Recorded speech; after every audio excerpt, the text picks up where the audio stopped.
अच्छा ये हैं भजन माशाल्लाह मेले वाली बकरियां जो आप कह रहे थे ना, आप वीडियो लगाएं साबर भाई माशाल्लाह असल चीज़ों की माशाल्लाह से। रेट भी साथ साथ आप बता दें माशाल्लाह से। वजन 4 किलो 4.5 किलो 5 किलो माशाल्लाह टाइम का दूध देने वाली बकरियां हैं। और अल्हम्दुलिल्लाह 3 अदद 4 अदद और 5 अदद बच्चे देने वाली बकरियां माशाल्लाह मेलों पे अल्हम्दुलिल्लाह फर्स्ट नंबर पे आने वाली ब्रीड है।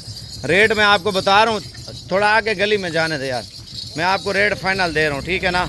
आप नीचे जो तीर वाला बटन आ रहा है ना, व्हाट्सएप पे लिंक शेयर कर दें ताकि आज ही कार को करवा दें, ताकि कल आप आके ले जाएं।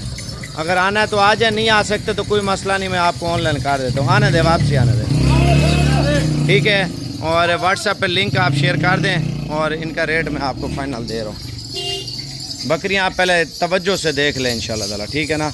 अगर आप 2-3 लेंगे, 1 लेंगे, 4 लेंगे, 1,30,000 के हिसाब से हैं। अगर पूरी लाट लेंगे तो आपको 1,10,000 के हिसाब से है।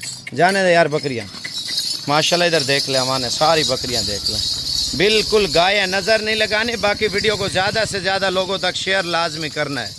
माशाल्लाह ये चीज़ें हैं डेरे पे रखने वाली और नस्ली चीज़ें माशाल्लाह से।